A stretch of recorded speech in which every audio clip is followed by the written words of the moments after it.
VD. Satheesan സർക്കാർ അധികാരത്തിൽ വന്നിട്ട് ഒരു മാസം തികയുകയാണ്. PSC റാങ്ക് ലിസ്റ്റുകളുടെ കാലാവധി നീട്ടൽ, KSRTC ഓർഡിനറി ബസ്സുകൾ സ്ത്രീകൾക്ക് സൗജന്യ യാത്ര, ഓപ്പറേഷൻ തൂഫാൻ എന്നിവയിലൂടെ മികച്ച തുടക്കം കുറിക്കാൻ കഴിഞ്ഞെങ്കിലും ബന്ധുനിയമനത്തിലും PM ശ്രീയിലെ മലക്കം മറിച്ചിലും സെക്രട്ടേറിയറ്റിലെ മാധ്യമവിലക്കിലും വിവാദങ്ങൾ തുടരുകയാണ്. ഭരണ നേട്ടങ്ങൾക്കും വിമർശനങ്ങൾക്കുമിടെ നാളെ അവതരിപ്പിക്കുന്ന നിർണായക ബജറ്റിലേക്കാണ് കേരളം ഉറ്റുനോക്കുന്നത്.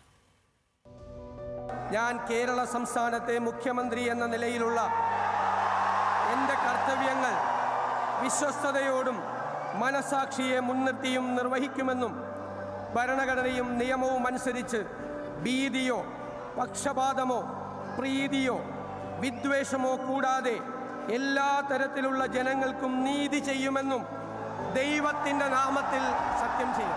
മാറ്റത്തിന്റെ കാറ്റുമായാണ് മെയ് 18-ന് വി.ഡി. സതീശൻ സർക്കാരിന്റെ സ്ഥാനാരോഹണം. ആദ്യ മന്ത്രിസഭാ യോഗത്തിൽ തന്നെ ആശാവർക്കർമാരുടെ വേതനം വർദ്ധിപ്പിച്ച് ഗംഭീര തുടക്കം. PSC റാങ്ക് ലിസ്റ്റുകളുടെ കാലാവധി നീട്ടി വലിയ വിജയം ഉത്തരവാദിത്തമാണെന്ന ഓർമ്മപ്പെടുത്തൽ. തെരഞ്ഞെടുപ്പ് വാഗ്ദാനമായിരുന്ന ഇന്ദിരാ ഗ്യാരണ്ടിയിൽ KSRTC ഓർഡിനറി ബസ്സുകളിൽ സ്ത്രീകൾക്ക് സൗജന്യയാത്ര നടപ്പാക്കിയതോടെ ആദ്യ മാസത്തിൽ തന്നെ ജനങ്ങളുടെ വിശ്വാസം കാത്ത ഇടപെടൽ.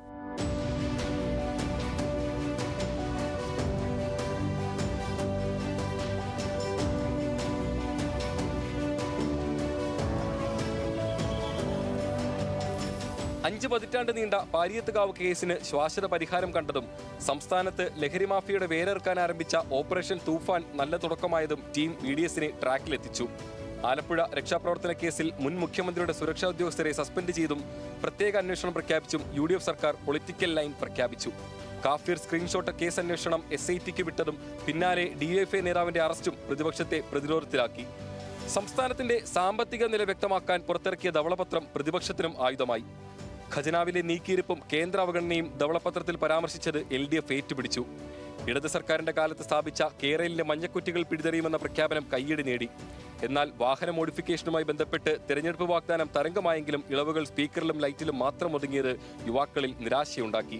ഹണിമൂൺ പീരീഡിൽ വിവാദങ്ങൾക്കും കുറവുണ്ടായില്ല. KPCC അധ്യക്ഷൻ കൂടിയായ മന്ത്രി സണ്ണി ജോസഫിന്റെ ബന്ധുവിന്റെ സ്റ്റാഫ് നിയമനവും ദേവസ്വം ബോർഡ് പ്ലീഡർ നിയമനവും വൻ വിമർശനങ്ങൾക്ക് വഴിവെച്ചതോടെ പിൻവലിച്ചു. സർവകലാശാലകളിലെ ഗവർണറുടെ ഇടപെടൽ UDF സർക്കാർ കാവ്യവൽക്കരണത്തിന് കൂട്ടുപിടിക്കുന്നുവെന്ന് പ്രതിപക്ഷത്തിന് വിമർശിക്കാൻ കാരണമായി. UDF അധികാരത്തിലെത്തിയാൽ PM ശ്രീ പദ്ധതി നടപ്പിലാക്കില്ലെന്ന പ്രഖ്യാപനത്തിൽ നിന്ന് പൂർണ്ണമായും സർക്കാർ പിന്നോട്ട് പോയി. പദ്ധതിയിൽ ഒപ്പിടാൻ LDF പറഞ്ഞ ന്യായങ്ങൾ തന്നെ UDF സർക്കാരും ആവർത്തിച്ചതോടെ മുന്നണി പ്രതിസന്ധിയിലുമായി. പ്രതിപക്ഷത്തിരിക്കെ മാധ്യമ സ്വാതന്ത്ര്യത്തിനു വേണ്ടി സഭയ്ക്കകത്തും പുറത്തും ഘോരഘോരം വാദിച്ച വി.ഡി. സതീശൻ മുഖ്യമന്ത്രിയായി 2 ആഴ്ചയ്ക്കുള്ളിൽ സെക്രട്ടേറിയറ്റിൽ മാധ്യമ നിയന്ത്രണം ഏർപ്പെടുത്തിയത് ഇരട്ടത്താപ്പാണെന്ന വിമർശനത്തിന് വഴിവെച്ചു.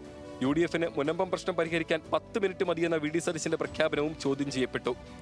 ഒരു മാസം പിന്നിടുമ്പോൾ പുതിയ സർക്കാരിൽ ജനങ്ങൾക്ക് പ്രതീക്ഷയും പരിഭവവും ബാക്കി. തെരഞ്ഞെടുപ്പിനെ സ്വാധീനിച്ച വാഗ്ദാനങ്ങളുടെ ഭാവി എന്താകും? PM ശ്രീ കിഫ്ബി പോലുള്ള നയപരമായ കാര്യങ്ങളിലെ നിലപാട് എങ്ങനെ സ്വാധീനിക്കും? വി.ഡി. സതീശൻ നാളെ പ്രഖ്യാപിക്കാൻ പോകുന്ന ബജറ്റ് ജനങ്ങളിൽ എന്ത് മാറ്റമുണ്ടാക്കും എന്നിങ്ങനെ സർക്കാരിന്റെ നല്ല നടപ്പിനെ സ്വാധീനിക്കാൻ കാരണങ്ങളേറെ. PSC റാങ്ക് ലിസ്റ്റുകളുടെ കാലാവധി നീട്ടിയതടക്കമുള്ള വിസ്മയങ്ങൾ ഏറെ ഉണ്ടായിരുന്നു. അതുപോലെ തന്നെ PM ശ്രീയിലും സെക്രട്ടേറിയറ്റിലെ മാധ്യമ നിയന്ത്രണത്തിലും UDF സർക്കാരിൻ്റെ യു-ടേണും രാഷ്ട്രീയ കേരളം കണ്ടു. വാഗ്ദാനങ്ങളുടെ പകിട്ടുകൾ അവസാനിച്ച് വെല്ലുവിളികൾ കടുക്കുകയാണ്. UDF സർക്കാരിൻ്റെ ആദ്യ ബഡ്ജറ്റിന് ഇനി ഒരു ദിവസം മാത്രം ബാക്കി നിൽക്കെ വ്യക്തമാക്കാനുള്ളത് ഒന്നു മാത്രമാണ്: ഈ സർക്കാരിൻ്റെ ഹണിമൂൺ പീരീഡ് അവസാനിച്ചിരിക്കുന്നു. ക്യാമറാമാൻ രതീഷ് കട്ടേലയ്ക്കൊപ്പം അനിരു അശോകൻ, ന്യൂസ് മലയാളം, തിരുവനന്തപുരം.